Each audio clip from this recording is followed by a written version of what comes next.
नमस्कार दर्शकबिन, म अहिले यतिखेर जलपाइगुडी जिल्ला माल विधानसभा बाग्राकोट ग्राम पञ्चायतको टोटगाउँमा उपस्थित छु।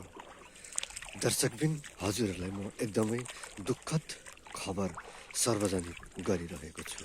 यो एउटा बाँध देखिराख्नु भएको छ, बाँध भत्किरहेको अवस्था। यो पञ्चायतले दिएको एउटा बाँध हो। यो टोटगाउँका गाउँलेहरूलाई सुरक्षाको निम्ति एउटा सानो तट बाँधिएको थियो। यो रुङदुङ नदीमा पर्छ।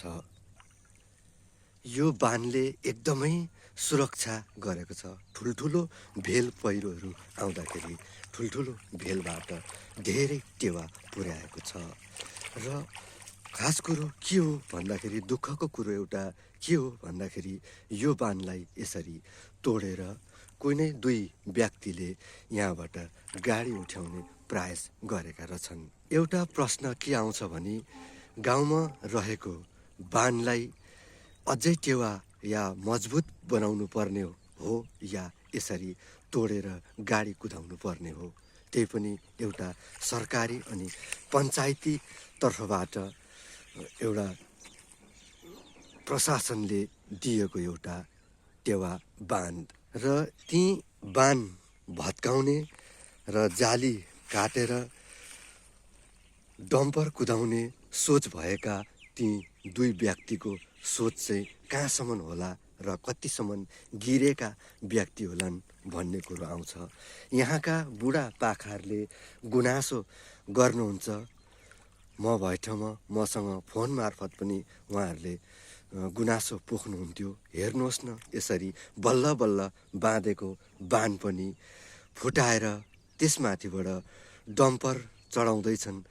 एकजना गाउँका व्यक्ति अनि एकजना कुनै बाहिरका कुनै व्यक्ति, उहाँहरूले नाम चाहिँ स्पष्ट भन्नु भएन, म भन्छु भनेर भन्नुभएको थियो। र दर्शकबिन, यसरी गाउँमा एकतर्फ एकदमै आतङ्क मचिरहेको बेला, एक हातमा आँसु अनि एक हातमा गाँस भएको बेला, घाँस पास कपासको व्यवस्था हराइरहेको बेलामा तीमाथि ती दुई नीच सोच भएका व्यक्तिहरूले यस्तो गर्दा के कस्तो महसुस हुन्छ त तपाईँहरूलाई अलिकति जानकारी गराउनुहोस्। के यो काम गर्न सही हो त? अझै यहाँ थप टेवा पुर्याउनु पर्ने हामीले बार बार चिच्याइरहेका छौँ। सरकारको दैलो ढकढकाइरहेको छौँ, बाँध बाँधिदिनुहोस्, बाँध बाँधिदिनुहोस् भनेर सरकारलाई गरिरहेको बेलामा यस्तो गर्नु, तीमाथि घरहरू खेतीबारी सबै खोलाले निमटन्न पारेर बगाइरहेको बेलामा यस्तो गर्दा के राम्रो हो त? यो जसले यस्तो सोच राखो, जसले यस्तो विचार राखो, यहाँबाट अझै कमाउने नै कोसिस गरो, षड्यन्त्र गरो, के यो सही काम गरो त भन्ने प्रश्न उठ्छ।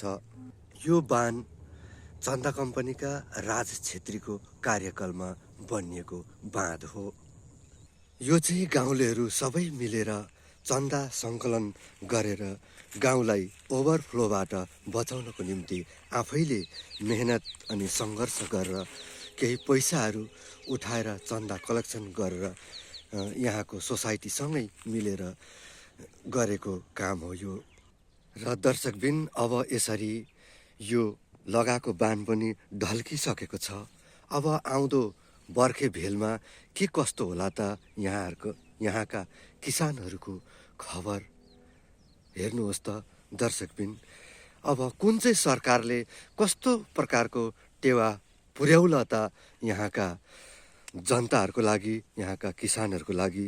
चिच्याउनु त बार बार चिच्याइरहेका छन्। अहिले विस्थापित भएर पनि उहाँहरूको एउटै गुनासो छ कि अझै पनि बाँध बाँधिदिनुहोस् न, बाँध बाँधिदिनुहोस् न भनेर रात दिन चिच्याइरहनु भएको छ।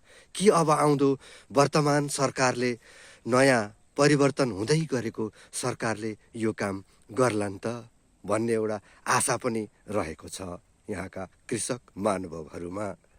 दर्शकबिन, अत्यन्तै दुःख अनि मेहनत र परिश्रमले कमाएर जमाएको केही रकमहरू सबै भेला गरेर सबैले एक थुकी सुकी हजार थुकी नदी भने चाहिँ गरेर यसरी आफ्नो गाउँ परिवार अनि आफ्नो कृषि क्षेत्रलाई बचाउनको निम्ति यहाँका गाउँलेहरूले आफैले मेहनत गरेर यत्रो ओभरफ्लो बचाउनको लागि यसरी बलुवाहरू लगाइएको छ। अझै यहाँ यो साल कसैले सहयोग दिन्छ कि भन्ने अपेक्षामा उहाँहरू बसिराख्नु भएको छ। के गर्नु, बालबच्चाहरू त बचाउनै पर्यो, आफ्नो खेतीपाती सबै कुरो बचाउनै पर्यो। दर्शकबिन हेर्नुहोस्, यस प्रकारको छ मेरो च्यानललाई सबैले लाइक सेयर अनि सब्सक्राइब गर्न नबिर्सिनुहोला। मेरो TSGSWS युट्युब च्यानल यहाँ रहेको छ। दर्शकबिन तपाईँहरूको एक सेयरले गर्दा यी गाउँका कृषकहरूको भविष्य उज्यालो हुन्छ भनी सबैभन्दा ठुलो धर्म त्यही हो।